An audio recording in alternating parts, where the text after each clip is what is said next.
What's up, everyone? Mr. NoobTube Gamer. Today we're playing Black Ops Cold War 2 years after the release of the game back in 2020.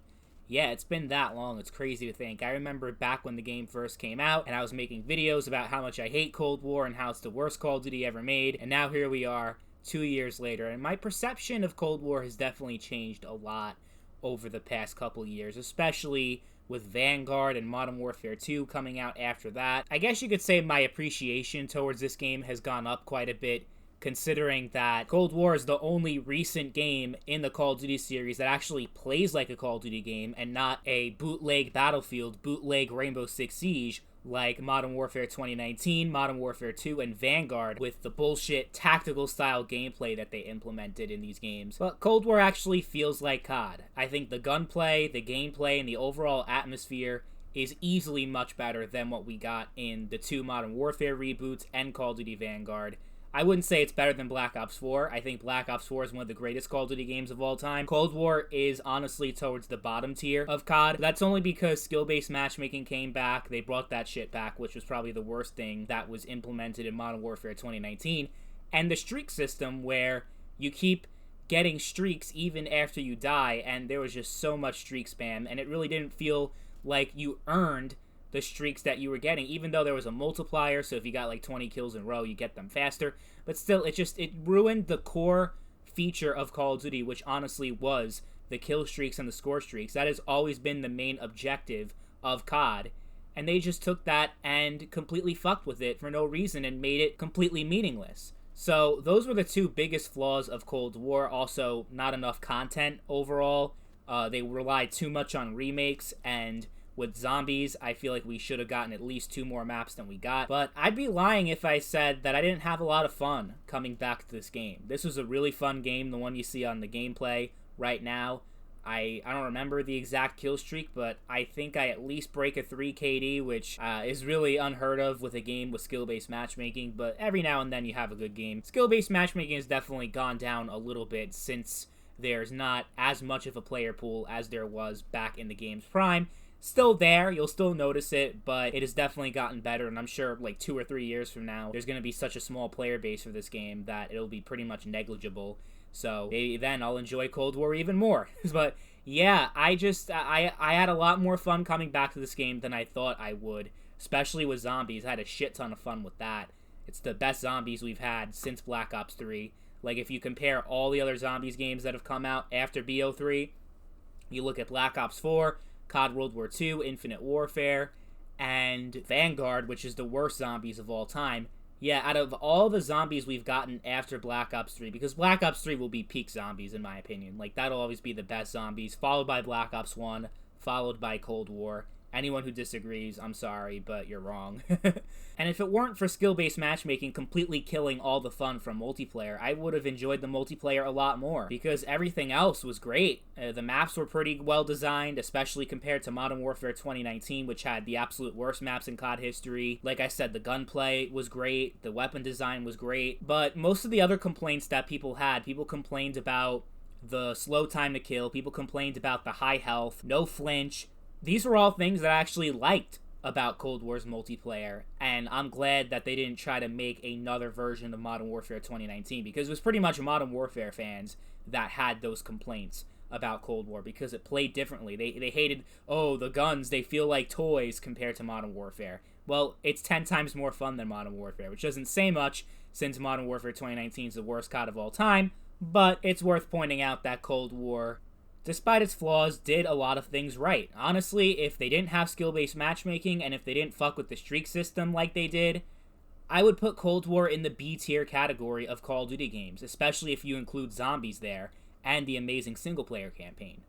I feel like just from the setting of it, being in the 1980s, being a direct sequel to Black Ops 1, I feel like this is what Black Ops 2 should have been. Not necessarily when we're talking about the overall game design, but just the setting itself. I feel like Black Ops 2 should have been in the 1980s, even though it technically was. Half the game was in the 80s, half the game was in 2025. I feel like Black Ops 2 should have been 1980, then Black Ops 3 should have been what Black Ops 2 was, and then that way you had a more coherent vision for the Black Ops series compared to what we actually got, where you had Black Ops 1, then you had Black Ops 2, and then Black Ops 3 was way into the future. It had jetpacks and everything, and had no connection story-wise to Black Ops 2. They didn't mention any of the characters, and nothing was related to Black Ops 2.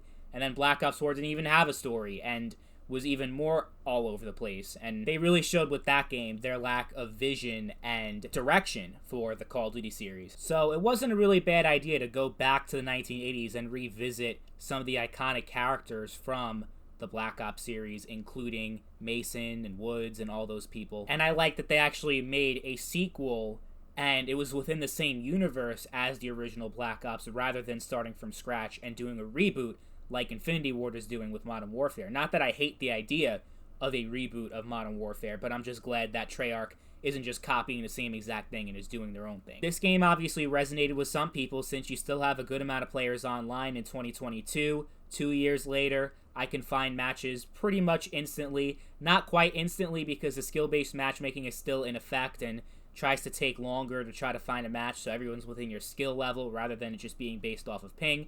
But that's not really because of the player count, even though it's gone down a little bit. Because of crossplay, you pretty much have everyone playing every single game mode. So you have your big matches like Team Deathmatch and Domination, all those popular modes. Then you also have the smaller game modes too, like Hardpoint, Headquarters, stuff like that. People are playing everything. People are still even playing Fireteam, even though I wasn't a big fan of Fireteam. But a lot of people really liked it, and you still have people playing that as well. So the game is still going strong, despite not having any new updates since the release of COD Vanguard. It's a better game than Vanguard, and it's better than Modern Warfare 2, so, you know, there are people that recognize that and are still playing as a result.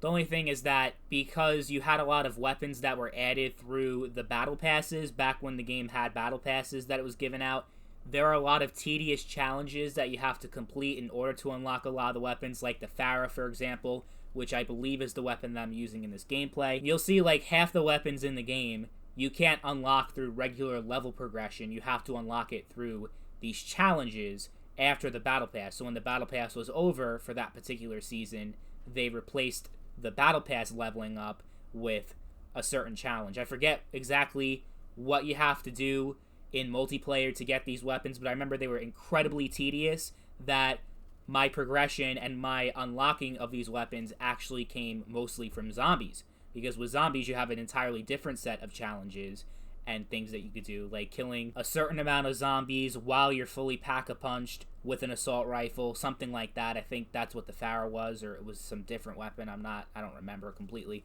But yeah, definitely I would recommend zombies as your way to progress, because multiplayer, it could be really annoying sometimes with their progression. And zombies is a lot of fun, especially if you're coming in new. You have 4 brand new maps to play. It's not like me where I play the same maps 20,000 different times, so I'm kind of sick of it. If you're brand new, definitely check out zombies. That's probably going to be, you're going to have a lot more fun. Even if you're not a typical zombies player, they did so much to improve the zombies experience from previous games. That's definitely worth checking out, especially with the multiplayer and zombies integration that we have never seen before. It adds a lot of value to the overall experience with Cold War. So definitely give it a chance if you can get it for the right price. That's my thoughts on Cold War 2 years later. Let me know what you guys think about the game overall. Did you love it? Did you hate it? Let me know in the comments section down below. As always, thank you all for watching, and I'll catch you guys later. Peace.